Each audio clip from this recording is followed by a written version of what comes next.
નમસ્કાર મિત્રો, આજે રાજ્યમાં વરસાદના એક સાથે બે એલર્ટ, ઓરેન્જ એલર્ટ અને યલો એલર્ટ જાહેર કરાયા છે. એટલે કે ગાજવીજ સાથે ધોધમાર વરસાદની મોટી આગાહી કરાઈ છે. મિત્રો, ગઈકાલની સરખામણીમાં આજે રાજ્યમાં વરસાદનું જોર વધશે, સાથે વરસાદના વિસ્તારોની અંદર પણ મોટો વધારો થશે. મિત્રો, હવે આજે કયા વિસ્તારોમાં કડાકા વડાકા સાથે ભારેથી ભારે વરસાદની મોટી આગાહી કરાઈ છે તેની વાત કરીશું. પણ તે પહેલા આ વિડીયોને લાઈક કરવાનું ભૂલતા નહીં.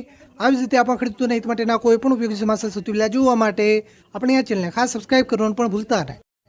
તો મિત્રો, પહેલા આપણે મધ્યપૂર્વ ગુજરાતના વિસ્તારોથી શરૂઆત કરીએ. મિત્રો, મધ્યપૂર્વ ગુજરાતમાં આગામી 12 થી 24 કલાક દરમિયાન ખાસ કરીને દાહોદ, પંચમહાલ, છોટાઉદેપુર અને વડોદરા જિલ્લાના વિસ્તારોમાં વરસાદની શક્યતા વધારે છે. આ વિસ્તારોમાં હળવાથી મધ્યમ વરસાદ, તો એકલ દોકલ ટૂંકા વિસ્તારોમાં મધ્યમથી ભારે સુધીનો વરસાદ પણ પડી શકે. જે બાકીના વિસ્તારો છે અમદાવાદ, આણંદ, ખેડા અને મહીસાગર જિલ્લામાં સામાન્યથી મધ્યમ વરસાદની આગાહી છૂટાછવાયા વિસ્તારોમાં કરાઈ છે.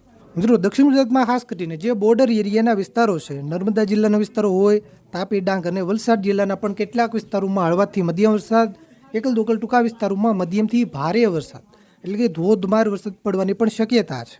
સુરત અને ભરૂચ જિલ્લાના છૂટાછવાયા વિસ્તારોમાં હળવાથી મધ્યમ વરસાદ પડવાની શક્યતા છે. મિત્રો, ઉત્તર ગુજરાતમાં ખાસ કરીને સાબરકાંઠા, હિંમતનગર, ખેડબ્રહ્મા, મહેસાણા, પાટડી, ગાંધીનગર, અરવલ્લી, ભિલોડા, મોડાસા, બાયડ, મેઘરજ આ બધા વિસ્તારોમાં છૂટાછવાયા કોઈ વિસ્તારોમાં હળવાથી મધ્યમ વરસાદની આગાહી કરાઈ છે. બનાસકાંઠા અને પાટણ જિલ્લામાં એકદમ સામાન્ય વરસાદની આગાહી છે. કચ્છના વિસ્તારોમાં વાદળછાયું વાતાવરણ જોવા મળી શકે. છૂટાછવાયા કોઈ વિસ્તારોમાં સામાન્ય ઝાપટા પડી જાય, બાકી કોઈ મોટા વરસાદની શક્યતા નથી. મિત્રો, સૌરાષ્ટ્રમાં અમરેલી, બોટાદ, ભાવનગર, સુરેન્દ્રનગર અને ગીર સોમનાથ જિલ્લાના પણ કેટલાક વિસ્તારોમાં હળવો વરસાદ, એકલ દોકલ ટૂંકા વિસ્તારોમાં હળવાથી મધ્યમ સુધીનો વરસાદ પણ પડી શકે. જે બાકીના વિસ્તારો છે દેવભૂમિ, દ્વારકા, પોરબંદર, જુનાગઢ અને મોરબી, રાજકોટ જિલ્લાના વિસ્તારોમાં સામાન્ય ઝાપટા કોઈ વિસ્તારોમાં પડી જાય.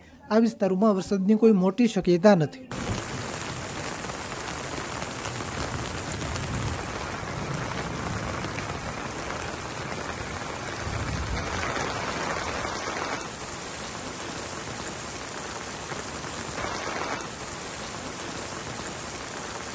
તો મિત્રો, આ આજના વરસાદના મોટા સમાચાર. મિત્રો, તમારા વિસ્તારમાં વરસાદ છે કે નહીં, તમારા વિસ્તારનું નામ લખી નીચે કોમેન્ટ કરવાનું ભૂલતા નહીં.